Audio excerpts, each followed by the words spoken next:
were saying that like at Mount Sinai were like all the Jewish souls, and they all saw God give the Torah to Moses. If all of our souls right now are Jewish souls, and we were like reincarnated. Is that okay that we use the word reincarnated? Nobody's going to flip out? Okay. Like, aren't there more of us now than there were? Oh, that's such a good question, Rosalind. That's such a good question. How do we have millions of Jews? When we started out with, 600,000 men, and if you imagine that each of them had a wife and a couple of kids, so we had a couple of million, right? So it's a complicated question about who we are and who we are reincarnations of. So let's talk about it. The Torah tells us, Nishmas Adam, the soul of a person is like a candle, is like a ner, is like a fire, right? That's why when a person dies, in the house of Shiva, we light a candle to say that that's like a symbol of their neshama, right? And on the yard site, on the anniversary of the death every year, which is their birthday in the world to come, we light a candle. Did anybody ever wonder why in the secular world you light birthday candles on a birthday cake? Did you ever wonder? Year of your life died. No, just the opposite. That's really interesting. Just the opposite. You wonder where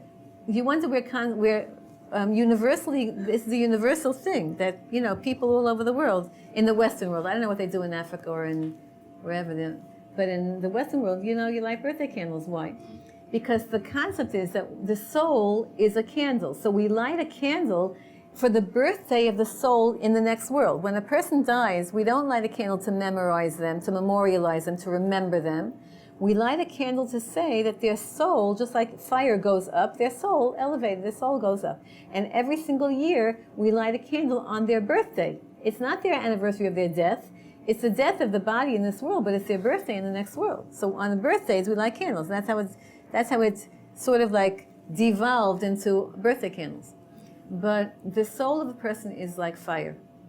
And just like if I have a candle, and then I could light a gazillion candles from that one candle, and that original candle doesn't get diminished. Souls are like that. So it's going to sound scary, perhaps, or weird, but we're not complete souls. We're like fragments of souls that got put into a body, but as soon as our soul fragment got put in, it became a complete soul. It's a quick answer to a very deep question, but... Is that why we have soulmates, or no? So that's why we have many, many different people that we sense as soulmates, because we're all parts of bigger souls and coming from soul trees and soul roots, and it's a big question. So there's a whole teaching of how souls work. When we say, does Judaism believe? Judaism tells us what's true. The Torah tells us what exists. People make up all kinds of other things, but the Torah tells us what exists. So there's a whole concept of what neshamas are like and what souls are and where they go and where they come from, and it's not really, for now we can have a class on that, but I think we're done. Thank you. Okay, girls, have a good Shabbos.